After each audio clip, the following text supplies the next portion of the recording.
Guys, आज हम start करते हैं स्टीरियोकेमिस्ट्री के नेक्स्ट लेक्चर के साथ। प्रीवियस लेक्चर में हमने एक्सियल कायरलिटी की बात कर रहे थे, स्पाइरो कंपाउंड्स में देखी थी और एलीन में देखी थी। अब हम बाइफिनाइल सिस्टम में देखेंगे। सबसे पहले बाइफिनाइल सिस्टम होते क्या हैं वो देखेंगे। दो फिनाइल रिंग अगर सिंगल बॉन्ड के साथ अटैच्ड हैं उनको हम बोलेंगे बाइफिनाइल सिस्टम। अब ये सिंगल बॉन्ड है इनके बीच में, मीन सिंगल बॉन्ड के अराउंड तो रोटेशन होती रहती है। अगर यहाँ पे रोटेशन होती रहेगी, रैपिड रोटेशन, तो हम R and S configuration find out नहीं कर सकते हैं। R and S configuration find out करने के लिए रिस्ट्रिक्टेड रोटेशन चाहिए। रोटेशन क्या चाहिए? रिस्ट्रिक्टेड चाहिए। ठीक है, रिस्ट्रिक्टेड रोटेशन कैसे मिलेगी ये हम थोड़ी देर में पढ़ेंगे। इससे पहले आपसे एक क्वेश्चन है, क्या हम नैप्थलीन को बाइफिनाइल बोल सकते हैं? नहीं बोल सकते हैं। दो फिनाइल रिंग जो हैं वो ऐसे अटैच होनी चाहिए। ये हमारे पास बाइफिनाइल सिस्टम नहीं है, या फिर अगर कोई सिस्टम आपको कुछ ऐसा मिल रहा है इसको भी हम बाइफिनाइल सिस्टम नहीं बोलेंगे। ये बात आपको याद रखनी है। ठीक है, अब हम देखेंगे कि बाइफिनाइल में कायरलिटी कैसे होगी। कायरलिटी के लिए रोटेशन को रिस्ट्रिक्ट करना पड़ेगा। हम रोटेशन को रिस्ट्रिक्ट कैसे कर सकते हैं? अब ये जो मॉलिक्यूल हैं, अगर ये बल्की मॉलिक्यूल होंगे, इन बल्की मॉलिक्यूल्स की वजह से अगर ए, बी, सी, डी या इनमें से कोई भी दो मॉलिक्यूल बल्की मॉलिक्यूल हैं तो उनसे रिस्ट्रिक्टेड रोटेशन हो सकती है। बल्कि ग्रुप्स की वजह से रिस्ट्रिक्ट किया जा सकता है रोटेशन को, और वहां पे हम R and S configuration find out कर सकते हैं। रोटेशन,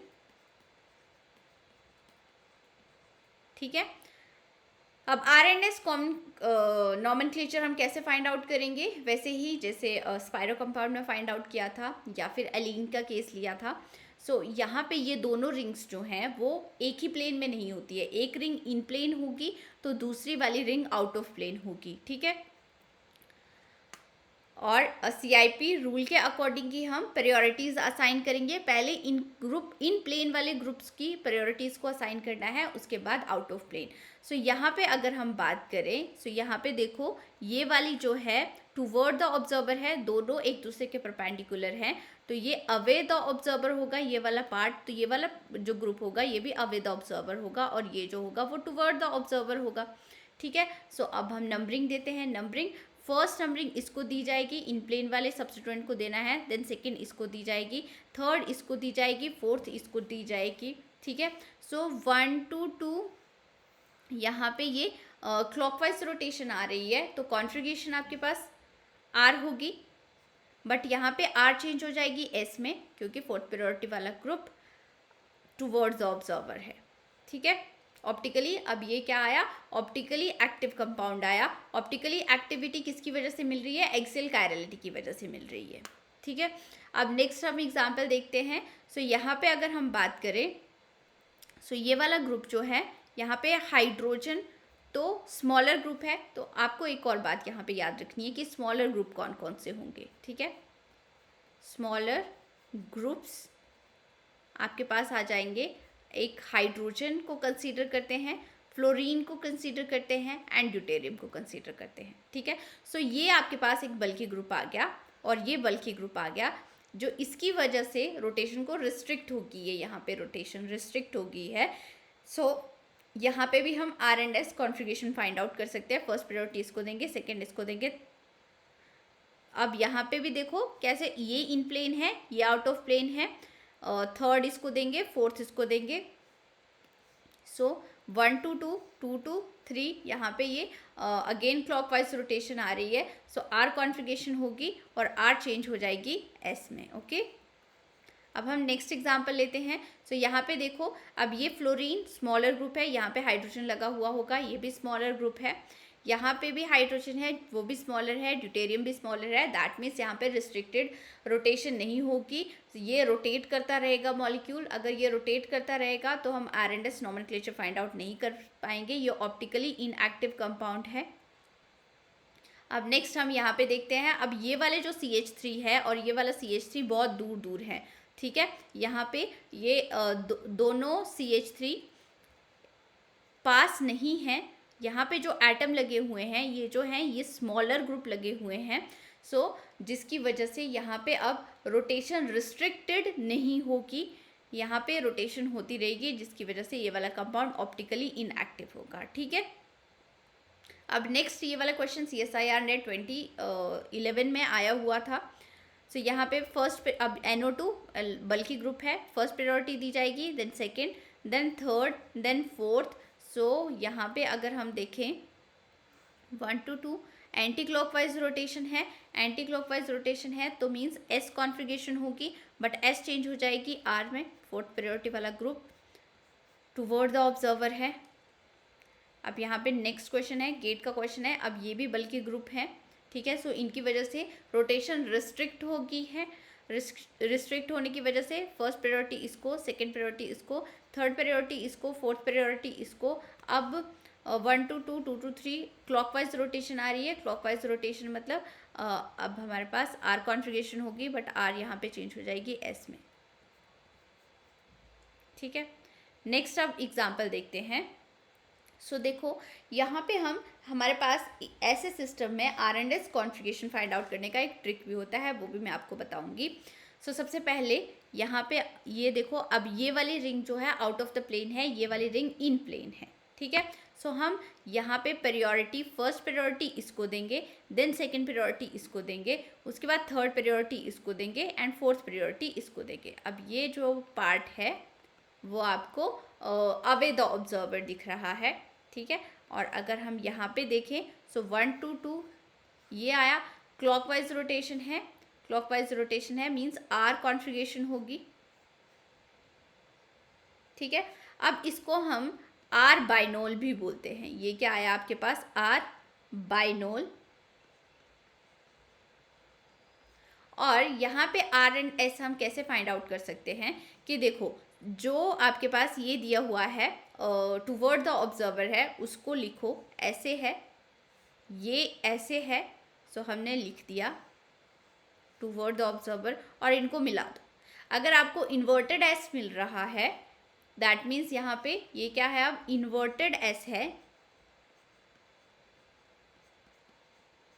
S है तो कॉन्फ़िगरेशन आपके पास R होगी। आप डायरेक्टली फाइंड आउट कर सकते हो।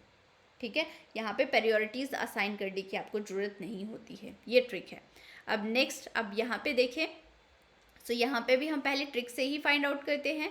सो देखो ये ऐसे था, देन ये ऐसे था, इनको ज्वाइन किया, आपको S मिल रहा है, S शेप मिल रही है, दैट मीन्स यहाँ पे S कॉन्फ़िगरेशन होगी, S होगी। और इसको हम S बाइनैप बोलते हैं, PH3 लगा हुआ है। सो ये क्या है, बाइनैप।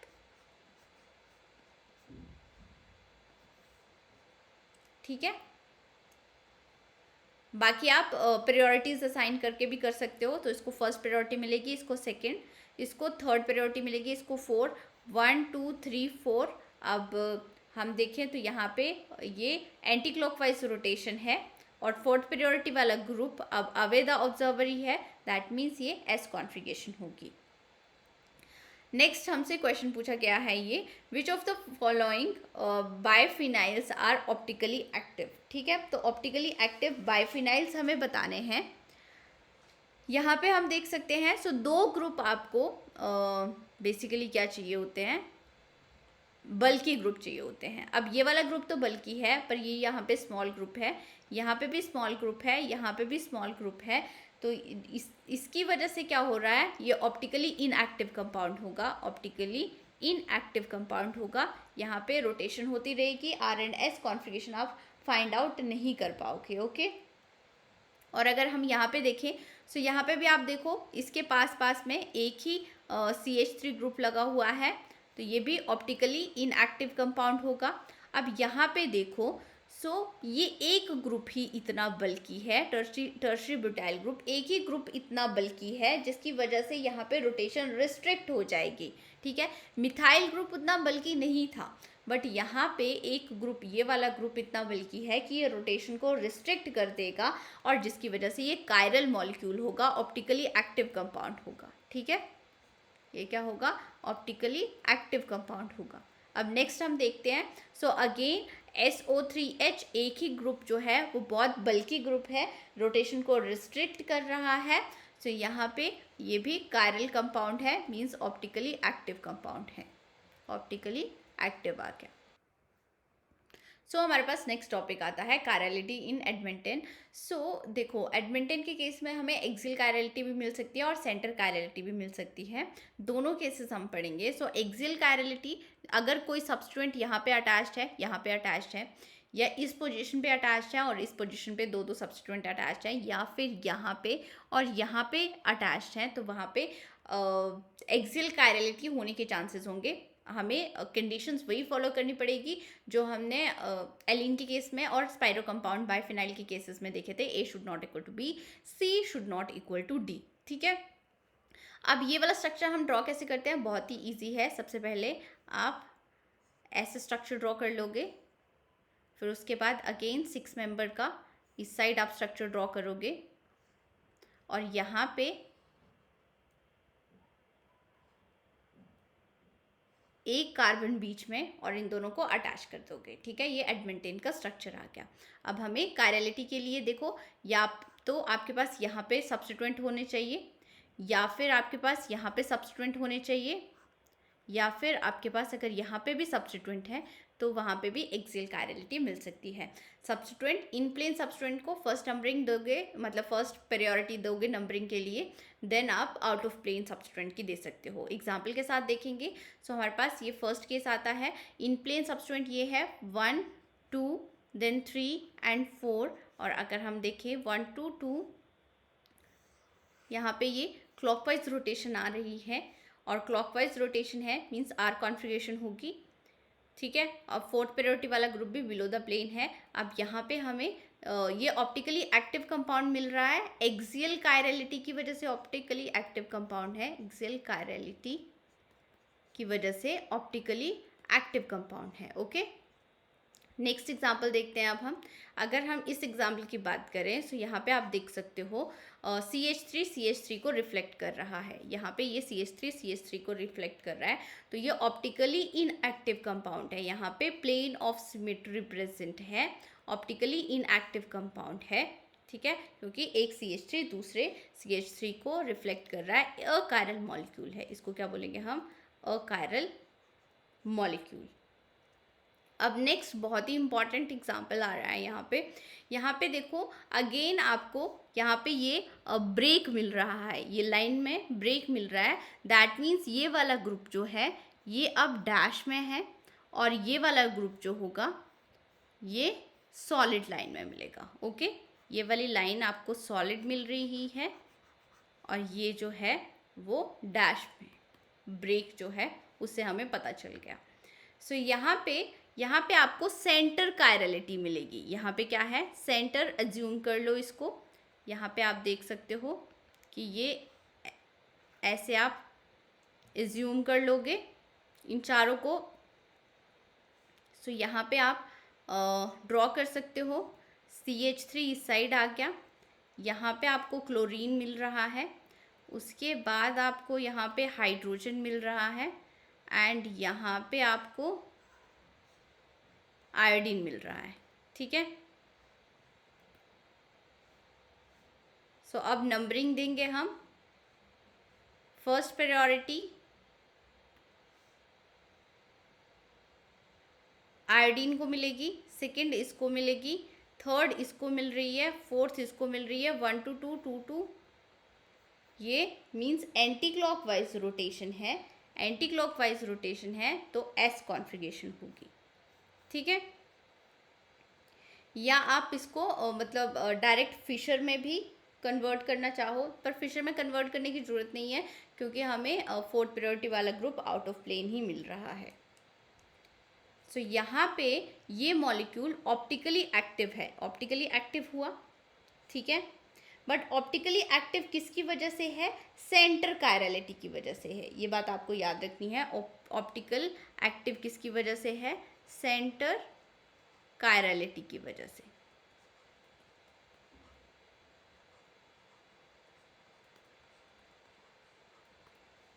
ठीक है, मीन्स कायरल सेंटर की वजह से ये कंपाउंड ऑप्टिकली एक्टिव है।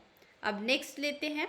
नेक्स्ट भी यहाँ पे देखो ये टुवर्ड द ऑब्जर्वर दिया हुआ है, तो ये जो होगा ये वाला कंपाउंड अवे द ऑब्जर्वर होगा। और यहाँ पे भी आप देखो ये CH3 and chlorine iodine in plane मिल रहे हैं आपको। यहाँ पे ये ब्रोमीन मिल गया एंड यहाँ पे हाइड्रोजन मिल गया। ठीक है, सो हम प्रायोरिटीज असाइन करते हैं। फर्स्ट इसको मिलेगी, देन सेकंड ब्रोमीन को, थर्ड इसको, फोर्थ इसको, 1 to 2 ये।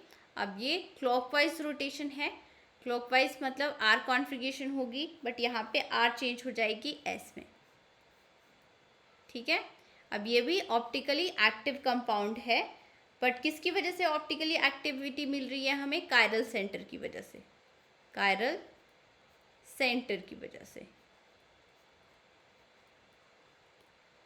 ठीक है, अब हमारे पास नेक्स्ट टॉपिक आता है कायरलिटी इन अंसा कंपाउंड। सो अंसा का मतलब होता है हैंडल। यहाँ पे आपको हैंडल लाइक स्ट्रक्चर मिलेगा, मीन्स जैसे बकेट इमेजिन करो, बकेट के ऊपर हैंडल है। ठीक है, मीन्स यहाँ पे हैंडल मॉइटी और रिंग मॉइटी मिलेगी। ठीक है, सो यहाँ पे जो कायरलिटी मिलती है वो आपको प्लेनर कायरलिटी मिलती है, प्लेनर कायरलिटी मिलती है, ये बात आपको याद रखनी है।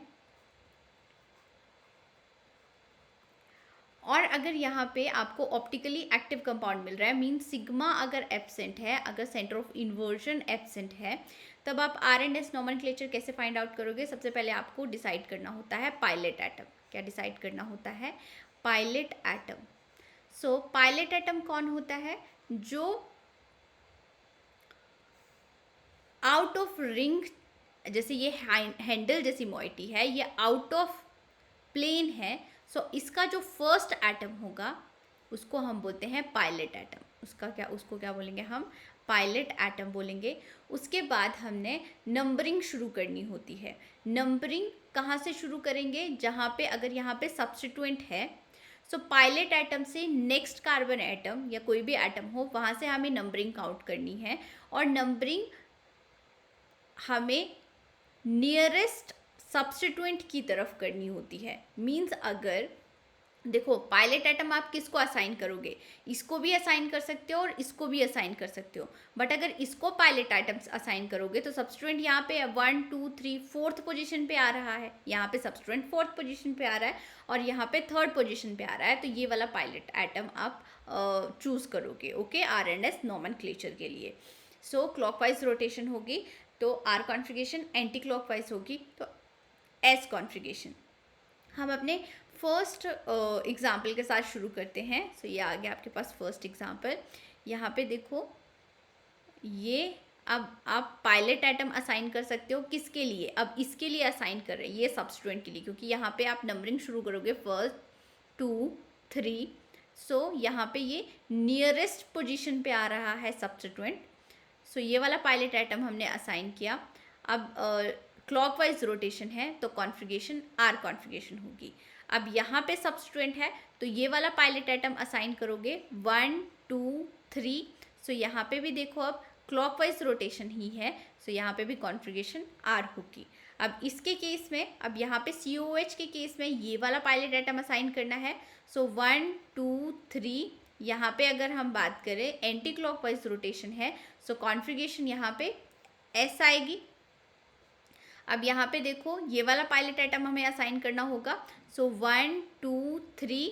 सो यहाँ पे देखो क्लॉकवाइज रोटेशन है तो इसकी कॉन्फ़िगरेशन आर आएगी। ठीक है, अगर हम बात करें, सो मैं एक और यहीं से ही मैं थोड़ा सा डिलीट करके आपको बताती हूँ। अगेन पायलट एटम के लिए बता रही हूँ कि अगर आपको या इतना ही दिया हुआ है कोई एग्जाम्पल।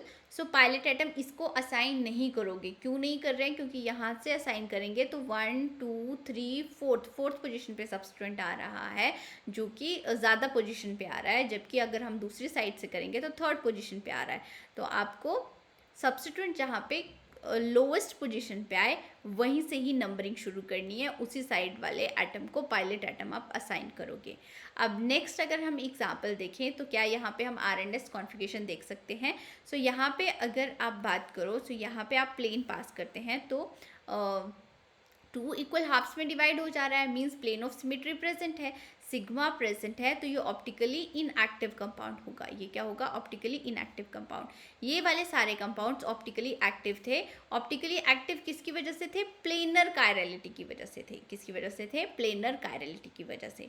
अब नेक्स्ट हमने देखनी है ऑप्टिकल एक्टिविटी इन पैरासाइक्लोफिन्स। सो पैरासाइक्लोफिन्स में भी ऑप्टिकली एक्टिविटी या RNS नॉमेनक्लेचर हम जैसे ANSA कंपाउंड में देखा वैसे ही देखेंगे। सो यहाँ पे देखो इस वाले एटम को हम पायलट एटम असाइन करेंगे, इसको नहीं करेंगे क्योंकि यहाँ से सब्स्टिट्यूएंट दूर जा रहा है।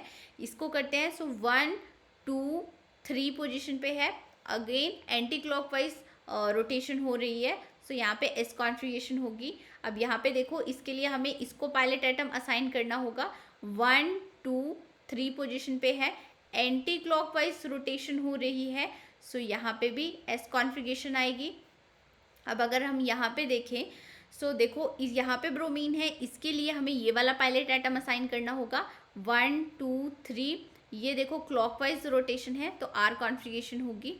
और अगर यहाँ पे ऊपर पोजीशन पे सब्स्टिट्यूएंट है, सो इसको हमें पायलट एटम असाइन करना पड़ेगा। यहाँ पे 1 2 3, सो ये जो है वो क्लॉकवाइज रोटेशन है, मींस R कॉन्फ़िगरेशन आएगी। बट यहाँ पे R चेंज हो जाएगी S में, क्योंकि अगर आपको पायलट एटम नीचे वाली साइड मिल रहा है तो कॉन्फ़िगरेशन यहाँ पे आप चेंज करोगे। ठीक है, ये बात आपको याद रखनी है।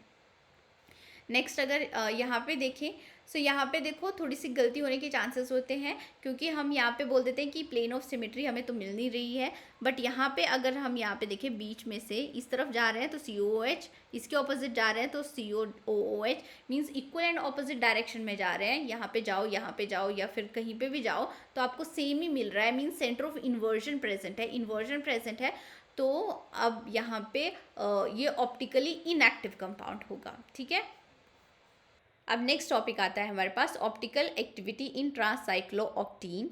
सो अगर हम लोअर मेंबर की रिंग्स की बात करें जिसमें डबल बॉन्ड प्रेजेंट है, वहाँ पे ये डबल बॉन्ड हमें सिस फॉर्म में ही मिल रहा है। ये सारी फॉर्म्स जो हैं वो सिस फॉर्म ही है, क्योंकि रिंग स्ट्रेन होने की वजह से ये ट्रांसफॉर्म में एग्जिस्ट नहीं कर सकती।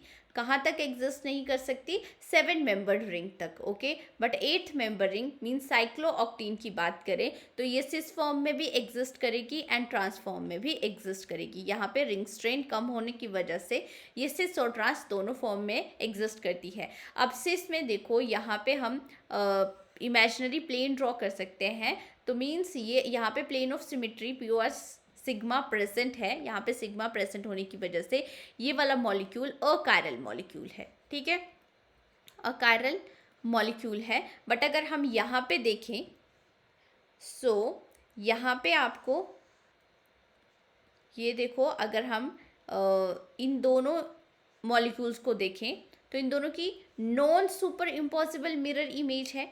Non super impossible mirror image है, that means they are enantiomers.